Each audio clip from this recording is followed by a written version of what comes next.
Hello, Internet, and welcome back to another episode of Meet La Prensa. We have another very special guest for you today, one of the nation's top columnists who has an incredible new article out in the Boston Globe talking about the nuances of the Latino voter that for a long time people have sort of kind of dismissed as like, oh, you know, Latinos are a monolith or whatever. Marcela García from the Boston Globe actually looks at some new data that's come out from Equis Research and does the deep dive. Marcela, can you walk us through your latest column?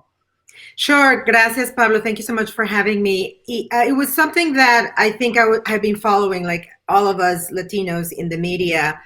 You know, we are always very keen to consume and read and analyze when new data about the Latino vote comes out, especially after obviously the 2020 vote. But I think this is something that we have always sort of looked at with a microscope because we want to know, we're expecting big things of this big voting bloc, but also we know that it's very complex, that it's not a monolith, like you said. Saying that it isn't a monolith has become such a foregone conclusion, and it's one of the most tired notions that I read in the media, that Latinos are not a monolith. Right? Obviously, that's not shocking, but when I saw the report, I just went through the research, and I thought this is actually very interesting takeaways, and there were many angles there to tack on. And the report, the authors of the report made very clear that this is just the first part. They intend to do a lot more other reports, and it was many things that could explain why a lot of Latinos shifted toward Trump after having been Democrats, or after voting for Hillary Clinton in 2016. And a lot has been said about this. We know what happened in Florida, in Miami. We know what happened in the Rio Grande Valley in Texas, where an unexpected sort of high number of voters, Latino voters, voted for Trump. And so I was very interested in that. And again, the author said it's a lot of all these things. It's all these things. Not a single of these factors can explain why, but I think in the aggregate, it was a very nuanced, like I said in my piece, report that just sort of pulls back the curtain a little bit. I think we still have a lot more to dig into there, but I think it was a first sort of good overview of what happened in 2020. Are there any areas where Latino voters are a monolith? Because if this is a talking point that we can lay to rest right here in this segment, let's do it. But are there any areas where we are actually monolithic as a voting bloc? I don't think so. I mean, obviously, a lot of things unite us. Language is one thing. Culturally speaking, we are obviously we are bound by cultural notions, right? But I don't think there is one single thing that could say, or that could explain perhaps that aspect of, and I don't think, for that matter, I don't think anything can explain any sort of any ethnic or racial group. We talk about the Black community or African American community here, is the same thing. Of course, there are things that when you go to regions, when you drill into the Latino vote, the Mexican Americans in California, Mexican Americans in Texas, Cubans in Florida, Dominicans in in the East Coast, then you start to see a lot more areas of agreement when it comes to policy, that you can start to see, okay, maybe this is something that, again, in positions, in policy, maybe you can see some areas of agreement, but I don't think, not as a big group, or not as the big umbrella that Latinos is. So one of the things that your column points out is that the places where Latinos are getting their political news is a lot, or at least it's different than sort of the traditional outlets. So, and one of them happens to be YouTube, where, viewer, we hope that you'll like and subscribe to this video. But yeah, just beyond, what is it that draws Latinos to YouTube? Was there any information within this data set that could help us grow our channel?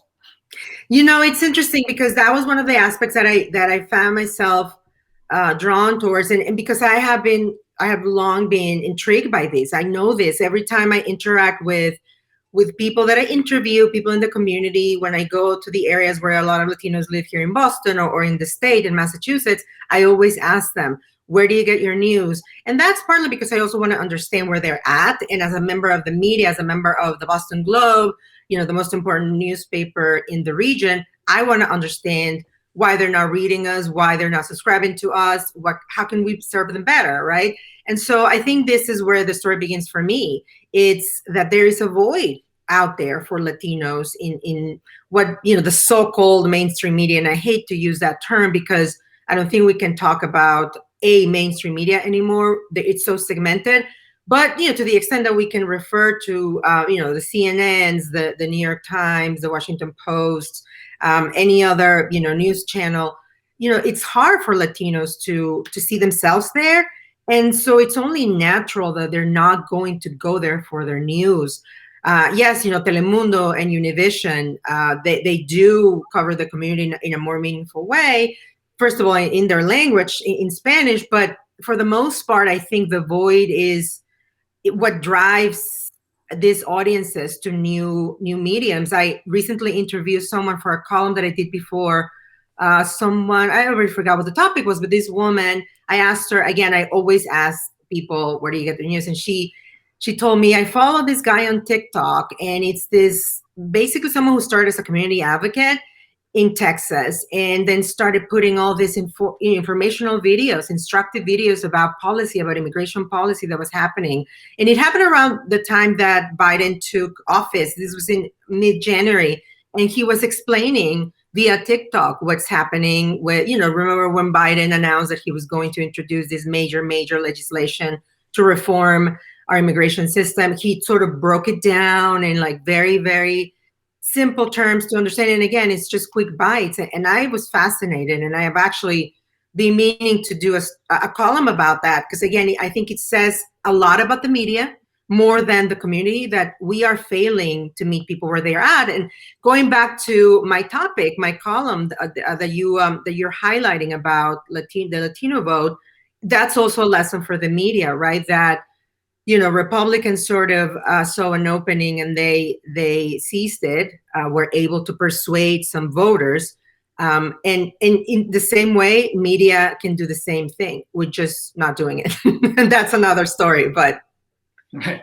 And if it's a story we want to write together, you just have the Boston Globe call us, because we are making YouTube and we would love to work with you. Marcela, what are some points that didn't make it into your column? I'm sure you read a lot of data for your column, and you had to make so like I said, this report had a lot of things that could explain that these researchers had. They conducted focus groups, they conducted interviews, they did their own polling, and they were able to extract a few data points from there. Like, okay, the economic angle. A lot of Latinos felt that, perhaps Trump was going to, be better on the economy because he was not going to shut it down despite the pandemic.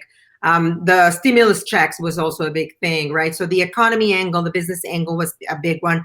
But one thing that didn't make it into my article that I was also very intrigued by is, they mentioned the Latina conservative angle too. They sort of found that in some places in the country, because I should say that they also focus on swing states, right? And so they found that in some parts of the country, Latina conservative voters had been galvanized. And I, there's probably, a lot more that I want to dig into there, because I have more questions than answers. For example, I don't know if this Latina conservative, this women that voted for Trump had voted for him in 2016. I think they were only using the 2019 baseline. They conducted polls and they were comparing 2019 polls with the actual vote data. So I don't know exactly where that comes from. They did say it's foreign-born Latinas who are more conservative that, were galvanized by Republicans and were moved to vote for Trump. So I'm very intrigued by that. So I don't know if it's, maybe perhaps recent arrivals in Florida that we heard, the Venezuelan community. I don't know if that's that narrow angle, but I'm intrigued by that. I didn't really pursue it in my column because you only have so many words, right, to make your case. So in choosing a profession where you use words to create your case, journalism, why? What brought you into the profession? Like, what was it that inspired you to take up the calling to inform us every day with your amazing writing?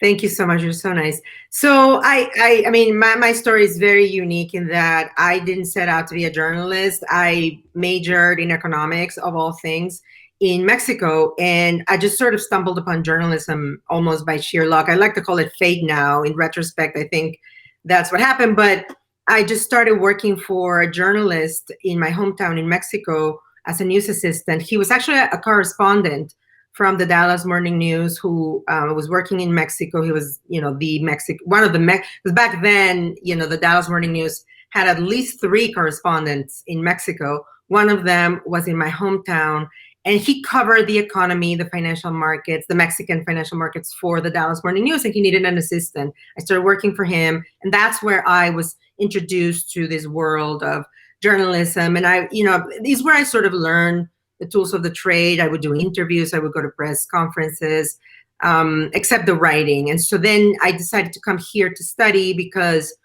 I realized that I needed, professional training or studying. And so I came here to pursue a graduate degree in journalism, which I did. And then I just started working here locally, for Spanish language media. And eventually I landed in the Boston Globe. And, that was, a short, summary of a lot, in the way there. But yeah, that's why I love reading. I have always loved reading. And I always tell people that to be a good writer, you have to be a better reader, because that's where you learn a lot. Anyway. I love it. So the last question, and we ask this to all of our first-time guests, who are the most underrated workers in the American news business? Well, so, I mean, my mind immediately goes to Latino journalists, and only because I always feel like Latino journalists here in America do not get their due. I feel like they always have to work harder, and almost always they're the ones telling the story first. I think of, for instance, I think of Tina Vasquez, who is at, and I'm probably going to Prison Reports. Exactly, Prison Reports. She's an immigration reporter. She's focused on immigration, but she's very thoughtful and almost always ahead of the curve, and someone who I follow a lot. In the same realm, Aura Abogado too, in that same realm of the immigration world. She works for Reveal.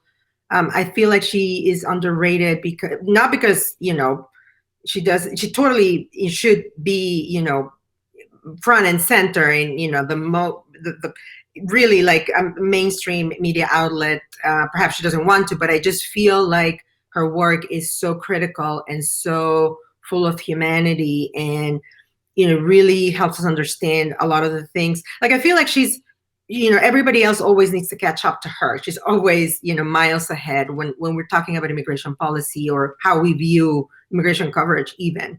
So those 2 come to mind. I'm sure I have a lot more, but off the top of my head, I would have to say Tina and Aura. There are many. Again, there are many Latino journalists in American newsrooms is so underrated. So yeah, I couldn't agree more. Actually, Reuters just released their report on newsroom diversity, and the graph that they released, the Latino portion of their workforce is so small, it didn't even account for it. They didn't even bother to put a % to it. So we got a lot of ways to go. I know. Either way, Marcela, thank you so much for joining Meet La Prensa. Viewer, if you like what you see here, if you found value in what you see here, please like and subscribe and follow us on Meet La Prensa. Thank you for joining us for another episode. And that's a wrap.